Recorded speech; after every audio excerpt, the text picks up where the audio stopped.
Hello and welcome back to Old Truthford, the home of honestly biased sports content. How are we doing, folks? Tonight we are going to be going through Michael Carrick being announced as head coach of Manchester United. Obviously, it is official.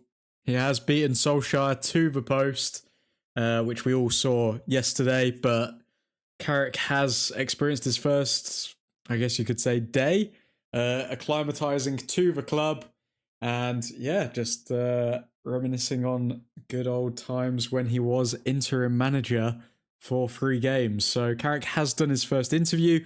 We will be going through all the quotes and what they show for the future of the club over the next 4 months or so while Carrick is in charge. So yeah, if you haven't already, drop a like on the video and buckle up. Let's get ready. Okay, starting with Manchester United. So this was reported late last night. Manchester United's early FA Cup and Carabao Cup exits will hit the club financially and could strengthen the prospect of a money-spinning mid-season friendly.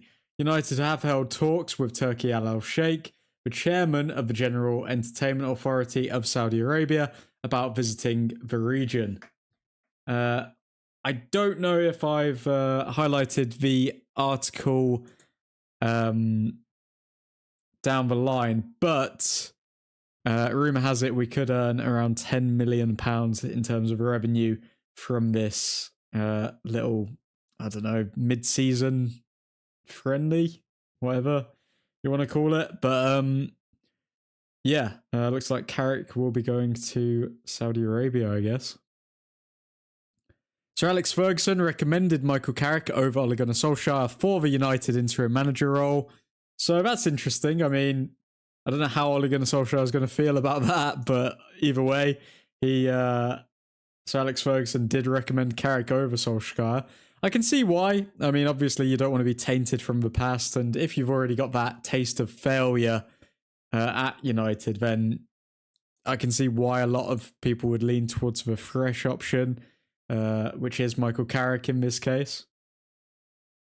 It's Michael Carrick Day. Announcement expected today per reports. As we know, that has been announced now. Manchester United will only move for targets in January if long-term options become available, or if they need to act to prevent a rival from taking the lead in the chase for a monitored player. So that's a bit of an interesting one, really. I mean, that's pretty much saying, okay, if Brighton suddenly decide Baleba is available for like 70 mil, then we'd sign him. Or if like there's another Semenyo situation where a player that we've been looking out for the past few months suddenly becomes available, and say Chelsea or Tottenham go in for him.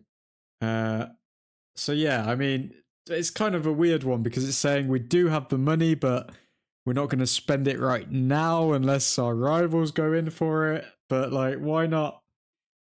Why not just spend the money? Why do we have to wait for our rivals to act before we can act? It's that line doesn't really make too much sense. Can't see where Wilcox is going with that one. United reach agreement in principle with Michael Carrick plus coaching staff to take over until end of season. Appointments subject to finalising contract details and announcement. In position ahead of Man City visit this weekend. So yeah, agreement in principle, and as we know, it has been officially announced. Michael Carrick will be taking charge until the end of the season. And interestingly, when United posted that Michael Carrick will be taking charge until the end of the season, they didn't include interim in his title. They just included head coach, funnily enough.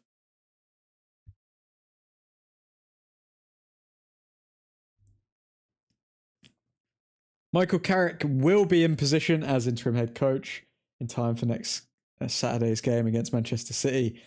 He will be taking charge of his first training session tomorrow, I believe.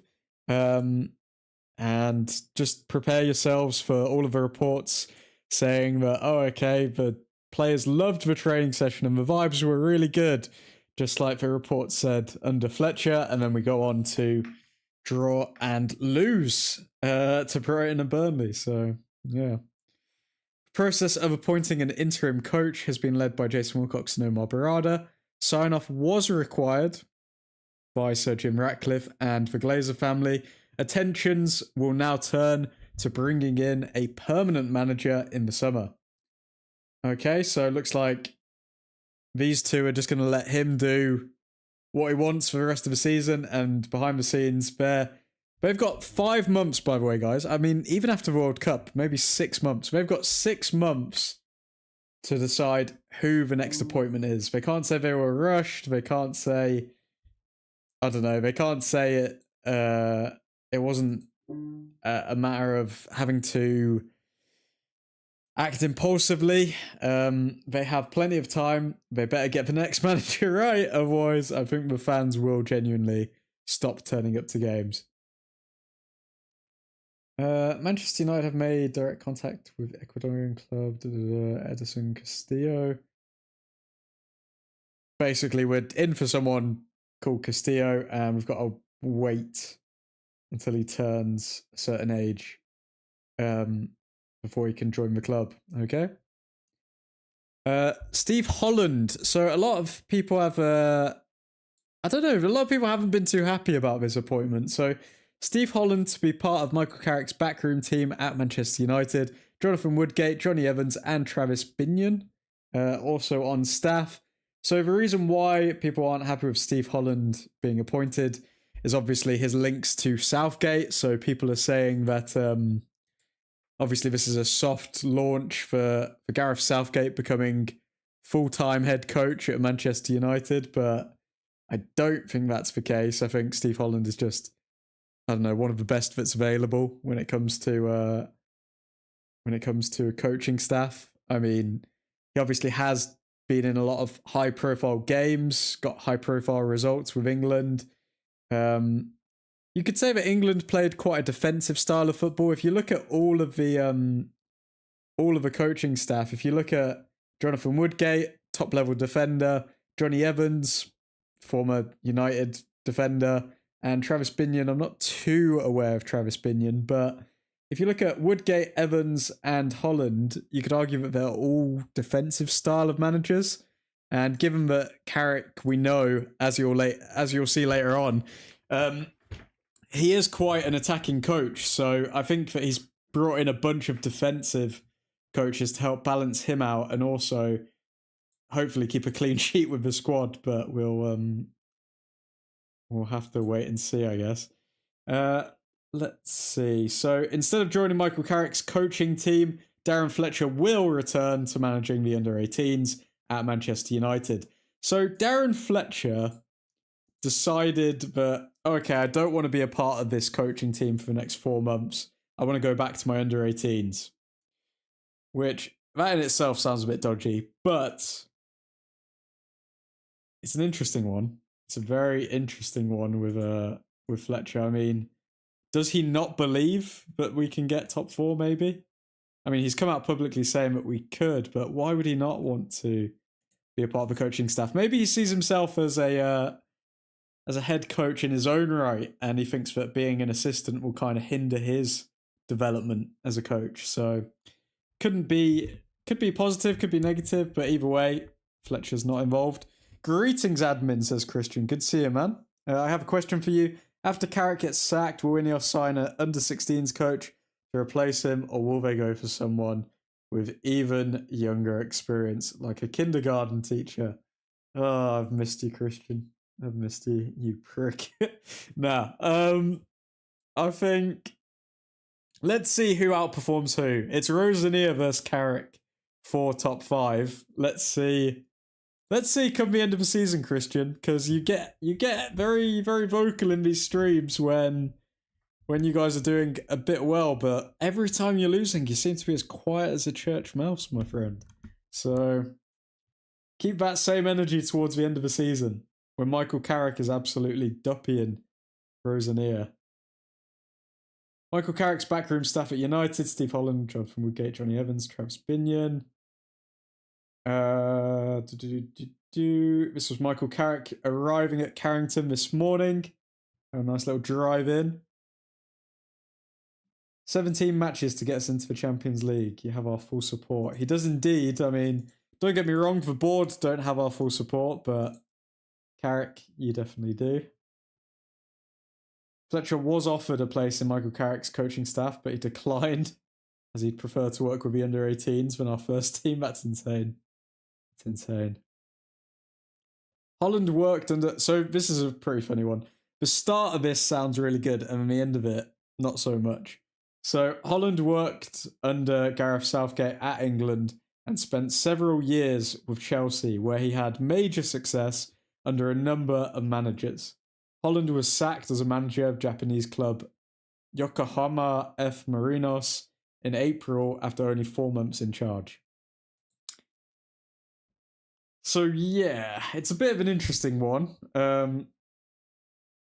Had major success working under many Chelsea managers and under Gareth Southgate, obviously, but when he tried to be a manager in his own right, got sacked after 4 months. So that could not be a negative thing at the same time. I mean, we gotta be fair. That could just be some people are more suited to be coaches and more suited to be backroom staff than first team managers. We have no idea what we are doing. This I know, says Hilmi. Good to see you, Hilmi. Hope you're well, man. Everything's proceeding as expected with Carrick. Agreement all but reached yesterday. An announcement probable today. Unlikely he's been around new building at Carrington, so he can get his feet under the table today before meeting players and taking training tomorrow. So yeah, he's pretty much just been given a tour of the new Carrington, really, and just done a photo shoot. He's already done an interview, which you can check out on the United channel. But we will be going over quotes of what he's had to say in just a moment. I just hope that we will be at least 8th in the league. It'll me, mate. We're getting Champions League football. Come on now. Come on. Sources have told that club bosses favour Michael Carrick because he's... can't even speak. Because he's considered to be more of a hands-on coach. Carrick's personality and coaching qualities impressed senior players during his time at United, and that the former England midfielder is favoured by some senior players at the club. Carrick's brother Graham, who worked alongside Michael at Middlesbrough and previously worked for the English FA, is expected to have a role on the United backroom staff.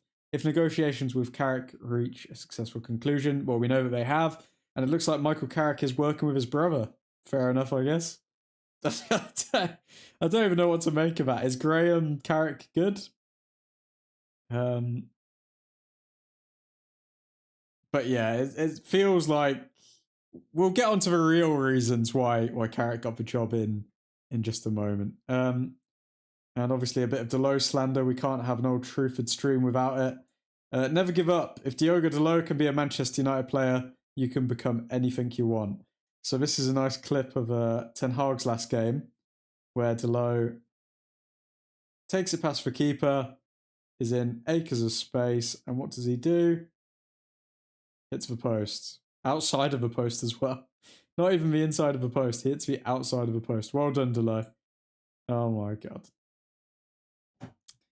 I can tell you this Holland guy looks like the only thing he is suited for is a trip to Turkey. Bro needs to let his hairline go. I hope you're not watching Aston Villa on CHL, admin, as United will not be in Champions League. We will be in the Champions League. We will be in the Champions League come the end of the season. In Carrick, we believe. In Carrick, we believe. Come on. Come on, Michael.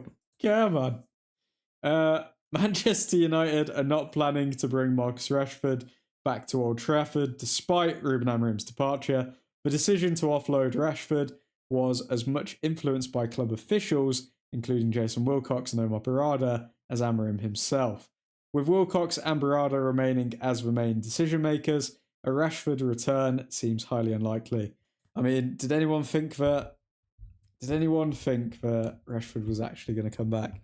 I hope you're not watching Aston Villa on Champions League history, admin, as United will not be on Champions League history. What do you mean Champions League history, Ilmi? I'm lost. I'm lost. Steve Holland, unsurprisingly, on site with Carrick at Carrington. Carrick's been at the training ground regularly this season, as his son is in the academy, which had its own building opposite main hub. I swear, literally every single player that played for United in the 2000s, 2010s, their sons, their daughters, they're all playing for the United Academy. And I don't know if that's good or bad, because none of them are yet to make it into the first team. I mean, Fletchers are realistically the highest, most likely ones too at this current moment. But but yeah, why are all of their kids at the United Academy? We will be in the Champions League. Nice to hear you have faith in the women's team, admin. Christian, mate, you're gonna be you're not gonna appear in streams for weeks when you realise that Chelsea are gonna have to play in Europa League, or dare I even say the Conference League. It's not looking good for you guys. It's not. Champions League History TV, that's where we will be, my G. Oh, Ilmi, don't do me like that, man. Come on. We're going to be in the Champions League next season. Best believe. Admin, on a scale of 10 out of 10, how effed are we? Bro, guys. The negativity is overwhelming. I get it. We did let go of a generational coach in Ruben Amorim because he wanted to sign a midfielder, when I'm seeing reports that we could sign Neves anyway, which would be an absolute kick in the teeth if we did end up signing Neves, even though Amorim is gone now. But guys, believe in Carrick. Come on. Believe in Carrick. For reality, not negativity. Guys, I live in a world where I believe in realism. Look in the chat. I am a realist. Okay? We dream, but we're in the world of realism. Okay? That's where we are. Welcome to Old Truthford, the home of honestly biased sports content. Cut our losses and get Amorim back, says Nav. He would not come. People keep saying this. Amorim would not come back. They could double his wages and Amorim would not come back. He just wouldn't. Oh, we suck, admin, I know. It don't make you lot any better. We are in the special needs class of the Prem currently. Well, at least both our owners are. Yeah, I mean, if you want to know how to destroy successful football clubs, just look at Chelsea's new owners and United's old owners. And when I say old owners, I mean Glazers, because we've been here for like, how long? Like 21 years? Who we linked with them? Yeah, we're not going to sign anyone in Jan, Nav. The only person who's realistic is Neves, but we're not going to sign anyone. Rio Ferdinand speaking to Michael Carrick earlier on in the season. Who would you build around in this current team now in that midfield area? Would Kobe Mainu be one you build around? Carrick says, yeah, I think for a club to have a player that's come through the academy and knows the club and feels it, I think Manchester United's got to have an element of that. Always has done and should always will. And I think to have a talent like that, he's shown already, you've got to have players like that. You can say, right, we get it, we know it, let's help them, let's build on them and stick with them. And I think there's definitely a place for him there for sure. Well, let's see if Michael Carrick sticks to his word. Or let's see if Michael Carrick thinks, oh wait, we actually need some defensive stability, and Mainu spends most of the season on the bench. Let's see. Let's see what happens.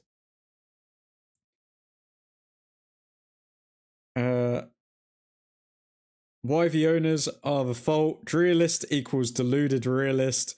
Pretty good way to describe admin, not gonna lie. Mate, Christian, don't, mate. Again, you're as quiet as a church mouse when Chelsea lose. Like, where do you go? I see you, but I do not hear you, Christian. Where do you go? When you have players that do not know how to score a simple goal, Mainu is so unlikable. Yeah, I mean, he went from a hard-working kid who didn't get his chance to now a bit of a not a fan. Not a fan at the moment. Hopefully, I don't know. Hopefully he can prove us wrong. But the way that he treated the last head coach with the lack of respect, I mean, that's the beginning of the end, really, when it comes to young players. So, but yeah, look at this, guys. So Michael Carrick likes to attack. How's his defending? Attack, attack, attack. Carrick's bustling borough.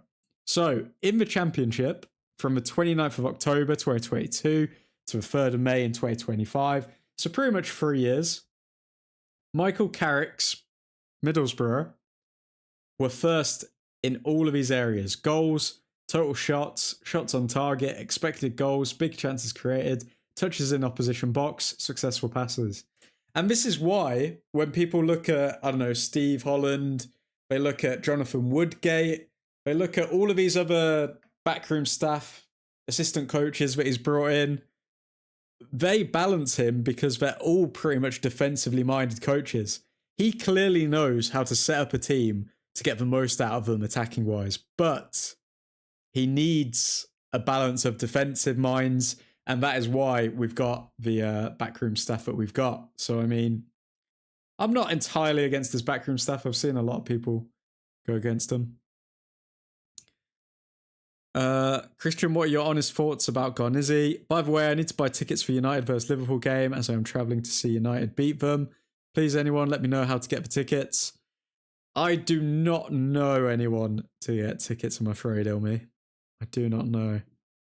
But the United vs Liverpool game, you're a brave man. He sucks, Nav. What do you want me to say? We signed 2 left wingers in the summer and are still linked with more. Should tell you all you need to know. What are the odds that Garnacho gets sold next summer by Chelsea? So Carrick has signed his contract as interim Manchester United head coach. Next is the official announcement. What's interesting is if you look on the Man United website, it says head coach. It doesn't say interim. Barcelona held a meeting this month with United to explore options for signing Marcus Rashford permanently. Barcelona prefer not to trigger the €30 million buy option and instead sounded out United over a lower number, and also floated the idea of a second loan with a conditional obligation. Rashford intent on staying at the Camp Nou, and Barcelona want to keep him. Further talks expected close to the end of the season. So even though Barcelona can get an informed Rashford for 26 mil, they're still trying to haggle over the price. Barcelona are shameless, man. Simon Stone here saying, this is not really a surprise given the pair work together and have stayed in touch, but Solskjaer wants Michael Carrick to be a success at the Manchester United job, while Solskjaer spoke to United's hierarchy and made his own pitch for the job. He views the club's success as being the most important thing and believes Carrick will do an excellent job. I mean, he's kind of got to say that, hasn't he? Solskjaer. He can't really say like, yeah, hope it all crashes and burns. You should have given the job to me.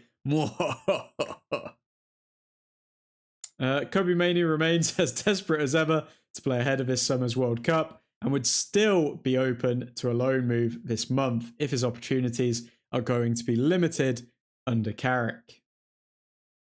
Interesting. Okay, so even though Carrick's come in, I mean, Kobe Mainoo's still borderline asking for a loan move. So it shows that it wasn't just Amorim. Like, Kobe Mainoo just wanted a loan move.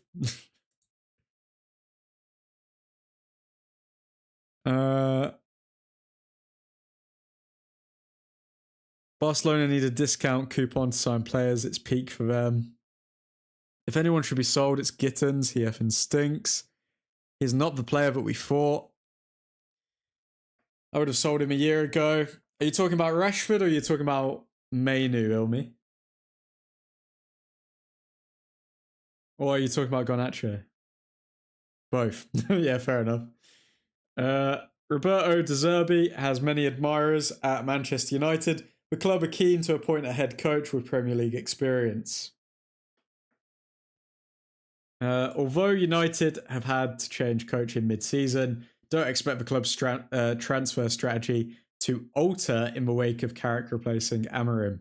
The prospect of having new signs in the January window was one of the issues that inflamed Amorim's fallout with director of football Jason Wilcox, but United will maintain the same course. Now Carrick is in the hot seat. So basically, that means that we're not signing any players. So we've got to do with what we've got and pray that we can pray that we can get Champions League football. I would trade Garnacho with a cow. Jesus Christ. At least the cow will have a good meat to eat. And you can get some milk. You can get some milk, mate.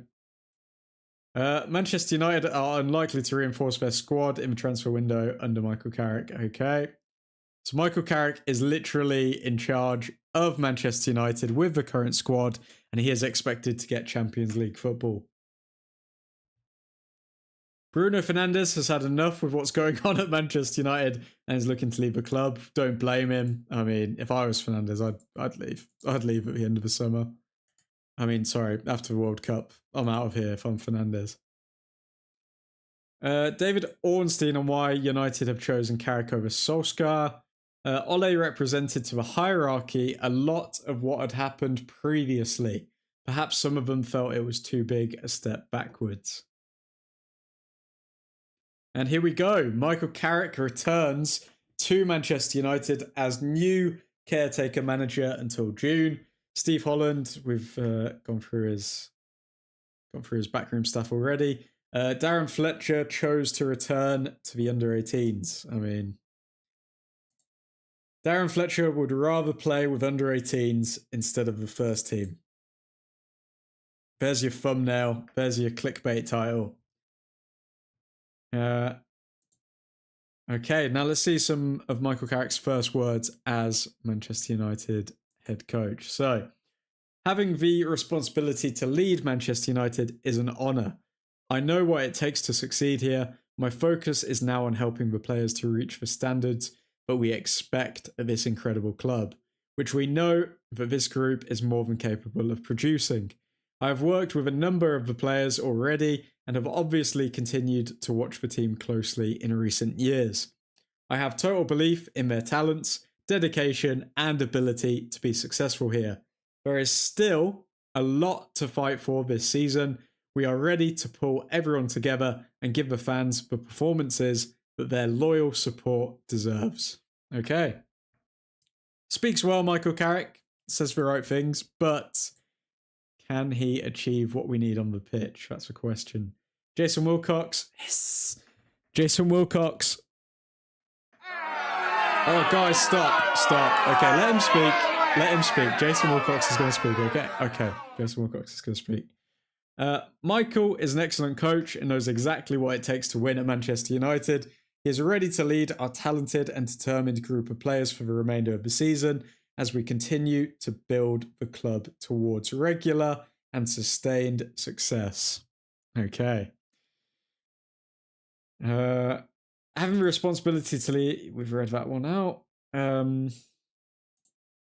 I've worked with a number of the players already and have obviously continued to watch the team closely in recent years. I've total belief in their talent. There is still a lot to fight for this season and we need to be ready to pull together. Okay, same stuff.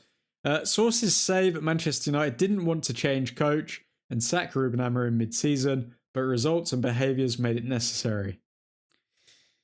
I mean, we didn't want to sack you, but you called us out, so you gave us no choice. That's pretty much what that says. Which manager you will choose admin for United? Give me just one name. One name. One name. If Enrique was available, I would go with Enrique, personally. I think he's probably the second best coach in the world behind Pep Guardiola right now. I'd go with Enrique, but I think the rumours of him leaving PSG are BS, so I think the second best option, you're probably looking at Tuchel. I would have fired him before the start of the season, the worst coach that we had until now. I don't think, correct me if I'm wrong, guys, like let me know in the chat. Subscribe and get involved in the chat if you are new.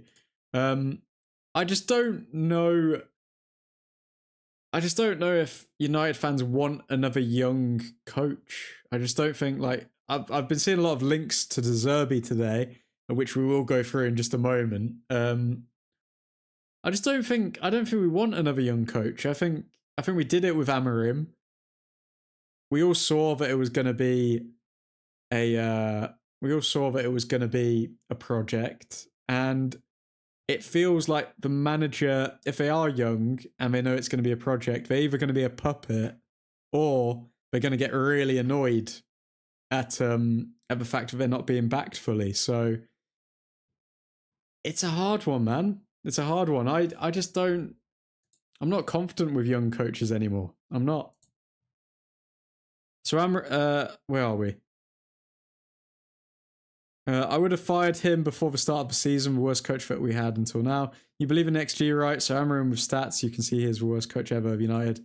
Ilmi, if you actually look at the underlying stats, I mean, we were improving without a doubt, like this season under Amorim. Like, if you watch the latest video I put out on the channel, when it comes to like actual videos, not shorts or live streams, where it's titled 5 Reasons to Believe in Amorim's Project. Like,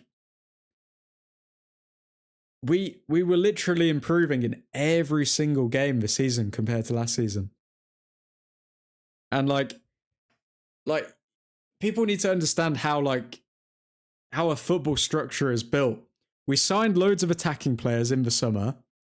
Now, if Amorim wasn't doing a good job, we would not be able to score goals.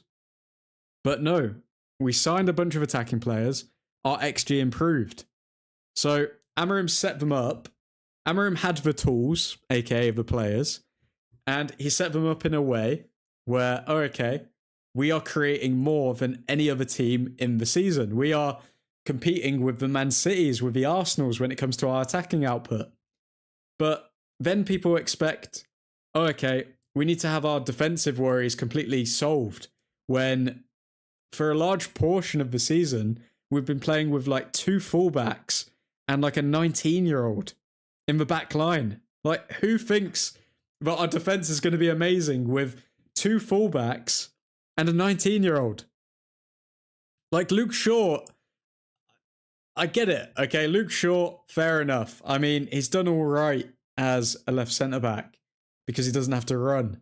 But he's not a centre-back. Like, he should be our backup option. And yet we've had to play him throughout the entire season. Like, and don't even get me started on the midfield. We all know the midfield is weak as shiz. Like, and what's even funnier is that everyone acknowledges that our midfield is our weakest area, right? Am I right in saying that? That midfield is our weakest area? And now we've gone into a formation where we're more reliant on our midfield. Like, in Amorim's system, you only had 2 midfielders. In Carrick's system, we have 3 midfielders. We're going to be more reliant on our midfield to control games than we were with Amorim's system. So, like, I'm gonna go down the positive route. I'm gonna obviously believe in Michael Carrick, but I think purely on numbers, it does not make sense to sack Amorim. It didn't make sense. But that's why when it says results and behaviours, I don't believe it was with results. I don't believe it. Because if I can see and I can break down XG from last season to this season and looking at the direct games, so like Burnley last season to this season, drastic improvement. Like, so many improvements in almost every game. Only like 3 out of 15 games when I made the video did we have worse XG. So like, we were clearly improving. And if I can see those numbers and work them out, then so can all of the data heads at Manchester United. So I just don't believe results is the reason. Let me catch up with what you guys have been saying. Rack for sure, good to see you, man. Amorim's United had the best XG out of the Prem this season. What are you on about? Yep. If you bring in De Zerbi, I pray he takes Greenwood with him. Prime Prison FC. Well, believe me, if you do not perform better than last year, come on, you are Delulu like our owners. You are right, our midfield are shears. Plus now there is more pressure on the back line. Yep, there's more pressure on the back line and the midfield now. Did we win? What do you mean? We were top 6. And where were we before? Like, it's so funny though, because people don't apply the context. Like, I mean, we would look at our record this season under Amorim against the big teams. Other than Man City, I mean, like the Arsenal game on the opening day of the season, a lot of people said, oh, okay, we should have drawn or at least won that game. Against Chelsea, beat them. Liverpool, beat them. Spurs 2-0 up or something, were we? 2-1 up. And then drop the lead. Like, how can you blame Amorim when he's got to bring Ugarte off the bench for Casemiro? And Ugarte is absolute dog.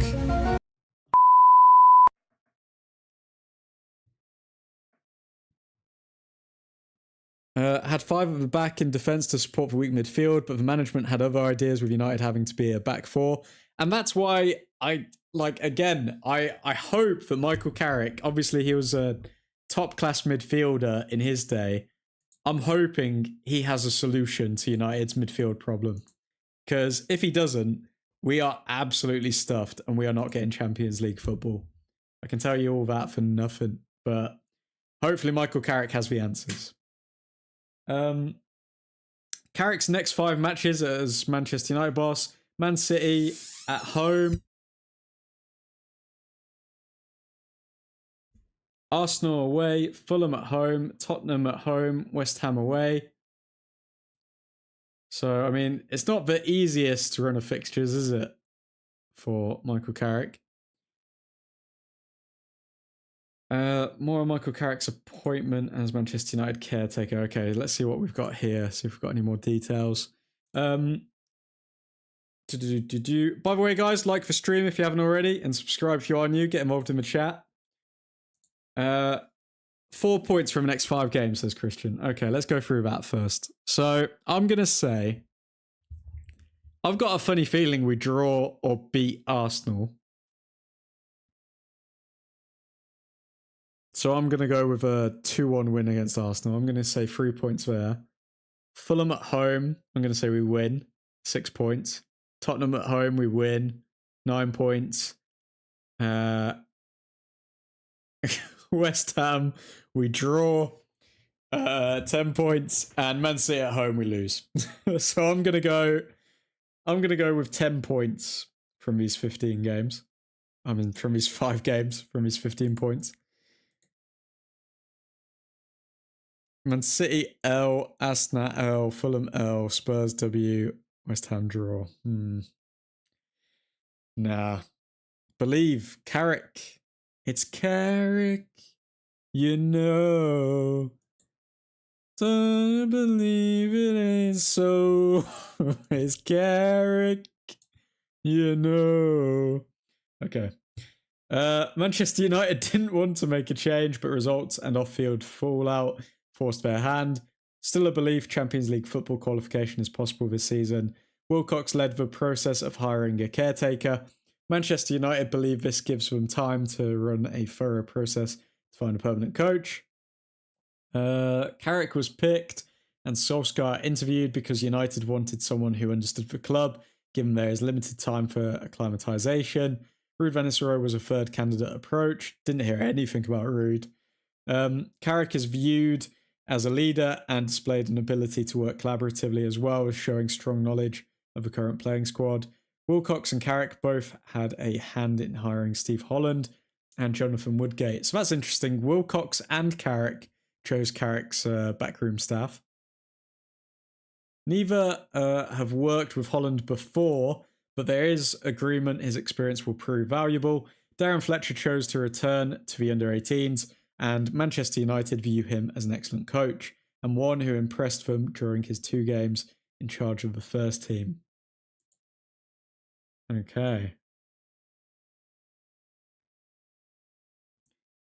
Jason Wilcox and Michael Carrick worked together. Yep. Okay. And this is Michael Carrick doing his first interview of many. Just imagine how many interviews he's going to have to do over the next 4 months. Sweet Jesus, I feel sorry for him. It's been an efficient day. The mood around this place is brilliant. Coming to work here gave me butterflies. I don't know why the mood should be brilliant when we're out of the FA Cup and it's looking like it's going to be a very tight Champions League race. I don't know why the atmosphere or the mood would be brilliant. That's a bit dodge to hear.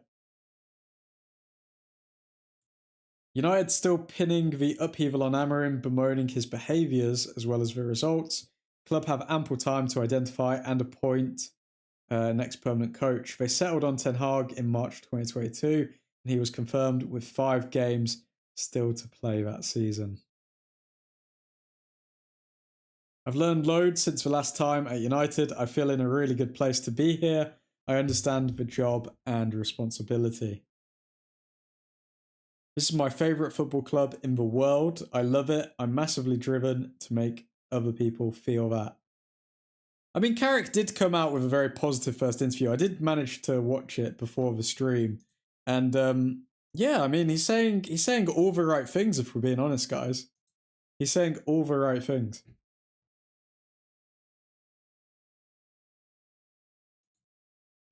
Wait, where did we go here? Steve Holland's got an unbelievable wealth of experience going through similar situations at Chelsea. Jonathan Woodgate is loyal. He's very knowledgeable and is the perfect balance to me. He challenges me and pushes me. So basically, Jonathan Woodgate, for those who don't know, he's basically like Jonathan Woodgate was like I don't know if you'd say wonder kid, but he was like a very highly touted centre-back back in the day. I can't remember the era that he played, but he was signed by Real Madrid for like a lot of money, ended up flopping there, I think, and then had loads of personal issues off the pitch. But Jonathan Woodgate, I mean, we know that Michael Carrick is an attacking manager. At his time in the Championship with Middlesbrough, he was first for every single attacking stat that you could look for. So having Jonathan Woodgate there, he does balance him out in terms of the defensive responsibilities of the game. So that is good to see. Michael Carrick, this club is about young players, producing them and giving them a pathway into the first team. Kobe Mainoo's going to be licking his lips reading those quotes. I love working with players individually, helping them improve, supporting them. I'm that guy. I want to play a really exciting style of football. I want to be off my seat and enjoying it while getting results. The real work is on the grass, not here. We'll go for it head on against Manchester City. It's why we're here. And with a final message to Manchester United fans, Michael Carrick says this: come to Old Trafford on Saturday with everything you've got, full of enthusiasm, energy, and support us through the good and struggling times. Have that energy and enthusiasm to see something special in the next moment, to feel that passion. Love coming to watch us, love that emotion. Saturday is so important, and I want everyone to come with an expectation that something special could happen. Carrick demands the fans to believe, but we've been burnt one too many times. We've been burnt one too many times, I'm afraid. Carrick tends to play very possession-based football, which is going to frustrate a lot of the fan base. I just don't see how he's going to be able to play possession-based football with the players that he's got at his disposal. It'll be interesting to see what his first starting 11 is as well. Like, does he throw Kobe Mainoo in? Is it going to be Kobe, Casemiro, and Bruno? Or is he going to rely on Ugarte to come on with his legs? Because I don't know, can Mainoo play beside Casemiro? Does that leave us too defensively vulnerable? It's really going to be an interesting one to see the starting 11 that he picks.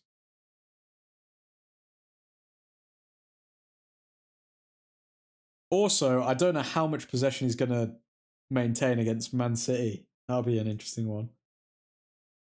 Sources close to... So these are the final stories of today, folks. Sources close to Solskjaer believe he had the support of Wilcox and Barada as the most senior figures within United's sporting department, but were unsure he had as much backing from the club's ownership, the Glazer family and Ratcliffe. United insist that at no point did anybody within the ownership challenge Wilcox's recommendation to appoint Carrick, which had to be a technically led decision. Solskjaer was informed by Wilcox on Monday that he hadn't been chosen, though naturally disappointed. Sources say his preference would have been to take the job again on a permanent basis. Working for the long term rather than only the few months until the summer, he believes United require a major rebuild to close the gap to the Premier League's elite, a point he made to the club's executives during their conversations. So, yeah. I mean, Solskjaer was desperate to get the permanent job again, but the board, as well as, you know, the higher-ups, the owners, pretty much made it very clear that they do not want Solskjaer back on a permanent basis. And yeah, I mean, Solskjaer believes that maybe it was up to the owners rather than Wilcox and Barada, but I don't know if he's just saying that to protect his own ego or what. I don't get it. He plays a 4-2-3-1, shifting to a 3-2-4-1. That is very interesting. Not sure how he is going to fit Amad and Mbeumo in the same lineup either. My guess is playing Amad left and playing Mbeumo right, and then maybe Cunha is the one who drops out, because I think if it's between Amad and Cunha, he's gonna go with Amad. Like, surely. We've seen Dorgu play on that left-hand side because he's left-footed, and there's no reason why Amad couldn't do the same thing. Solskjaer was informed by Wilcox on Monday that he hadn't been chosen for United interim head coach role. Though naturally disappointed, sources say his preference would have been to take the job again permanently, just as I just mentioned. He is, however, fully supportive of Carrick. The pair have spoken regularly throughout this process, keeping each other abreast of what was happening. Sources close to Solskjaer believe he had the support of Wilcox. Yep, this is the exact same story. And yeah, Fabrizio Romano has come out with some more information on the future permanent manager of Manchester United. Could play Amad as the fullback that shifts up. Oh, I don't know about that. I don't know about that. I don't think... I mean, maybe. Couldn't do any worse than Delo, surely. But let's see what Romano is saying here. Last week, Amorim was fired, and after that, I told you of two names, but I can guarantee are being considered by Ineos, Tuchel and De Zerbi. Let me clarify that Tuchel is very focused on England, and nothing can be agreed with a World Cup in the summer. It would have to be after that. De Zerbi is doing a fantastic job at Marseille, and that's his focus. So that's an interesting one. Tuchel, nothing can be agreed with Tuchel until after the World Cup, which means that realistically, Tuchel wouldn't be able to come in until... When's the World Cup end? In like July? Like the end of July? That doesn't give him a lot of time. I don't know about Tuchel now.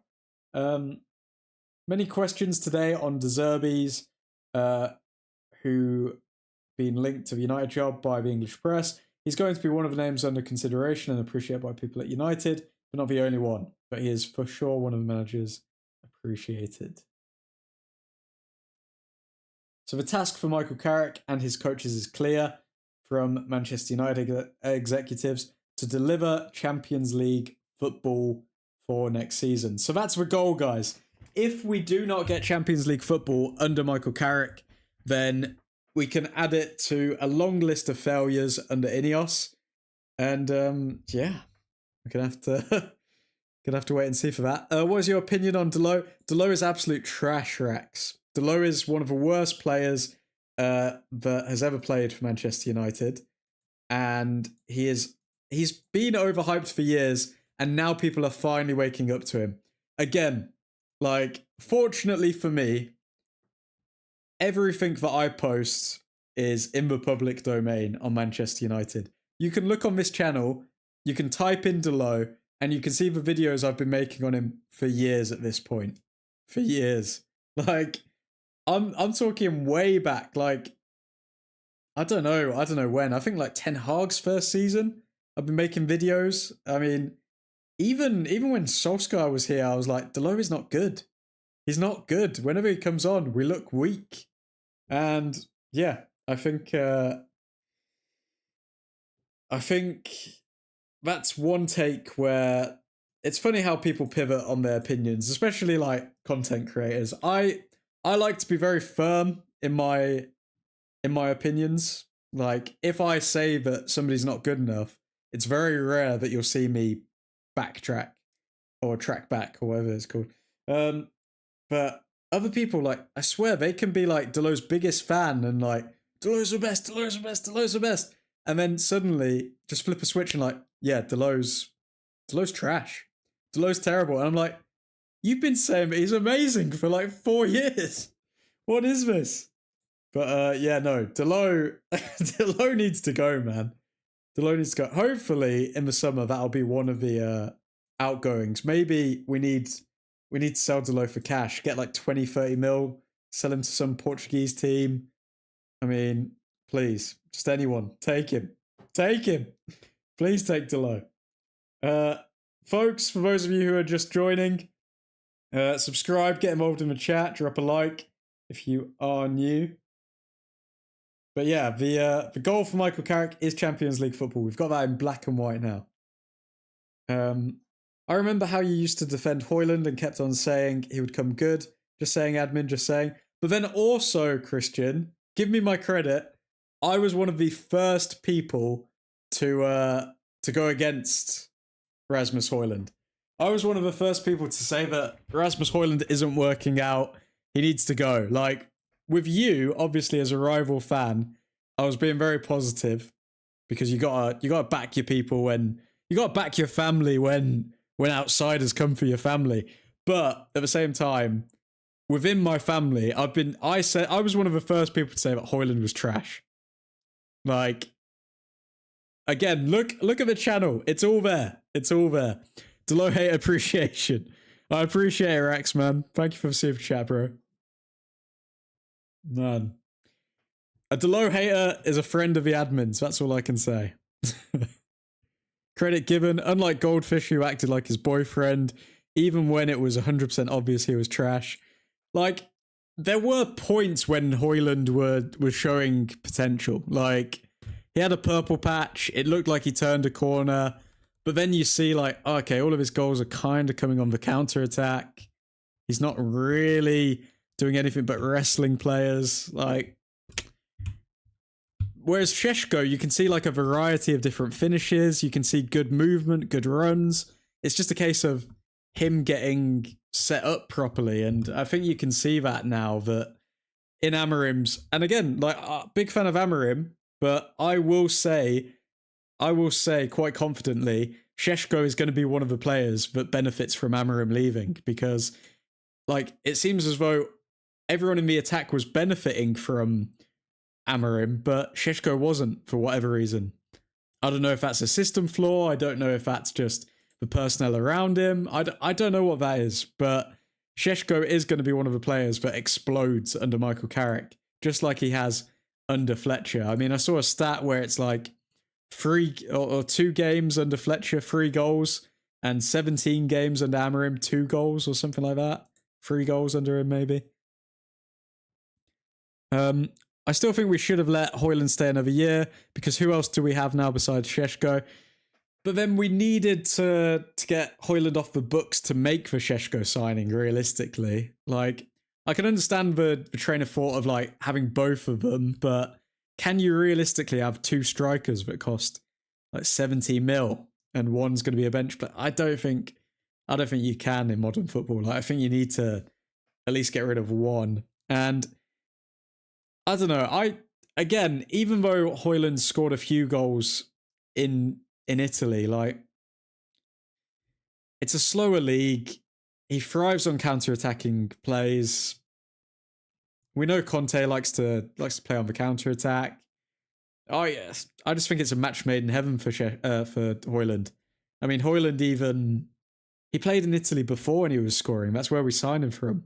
We signed him from Atalanta, so we're not seeing anything new from Højlund. This is probably what he would have continued to do for Atalanta before we signed him. Like, some players just aren't made for the Premier League. Opinion on VNL tearing up the Prem fast and... What's VNL, sorry? Opinion on VNL tearing up the Prem for Aston Villa, adding to a long list of players doing better away from United. Oh, Victor Lindelof. Wait, Lindelof? Is that who you're talking about? Nilsson Lindelof. I think...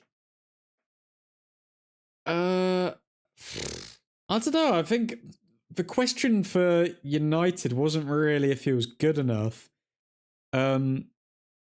Again, like, some players suit certain styles of football. Like, I think with Lindelof, the one question mark we had with him at United was, is he just an injury-prone player now? Because he would pick up a lot of injuries, and I think crosses was something that he really struggled with. He would never defend crosses very well. But there's no... Like, again, Lindelof wasn't a bad player. Like, he was brought in by Mourinho. Like, he could obviously defend. Like, Mourinho brought in Eric Bailly and Lindelof. Like, they were both decent defenders. It's not like they were terrible. And final story of the night, folks. Sources close to Ole Gunnar Solskjaer suggest he had strong backing from Jason Wilcox and Omar Barada, but not necessarily from Sir Jim Ratcliffe or the Glazers. Let's see if there's been any other major news while we've gone live. Okay, Indy Kayla saying, we understand that Eddie Howe's position as manager could be under threat. Oh my god, no managers are safe. No managers are safe. You're the best player in the world. A beautiful Marseille fan to Mason Greenwood. Well, okay. JJ Gabriel in training with a private football coach recently.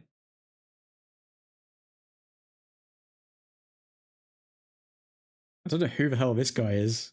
He's a private football coach, but JJ Gabriel, hopefully we'll see him soon in first team.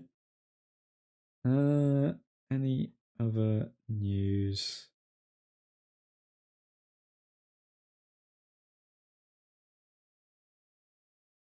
Semenyo scoring for City. If Semenyo scores against us on the weekend, it's just going to be... It's going to be a low of a low, isn't it? I think that's everything, folks. Okay, we will leave it there. But yeah, thanks for tuning in all. Drop a like if you haven't. And if you missed it and you're just tuning into the stream now, watch it back. We've gone through all of the Manchester United updates from today.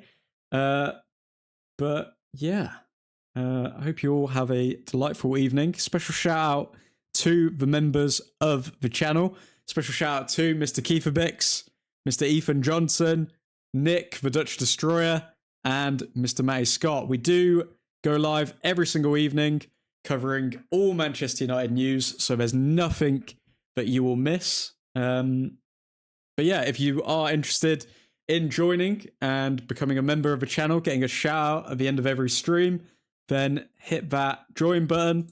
And yeah, we also do match watch alongs, so we are live for every single match this season. Live streams every night and daily Manchester United shorts covering all of the maybe like more niche stories that most people miss. But yeah, that is all. Subscribe if you're new, drop a like on the video, have a lovely evening. But for now, Godspeed.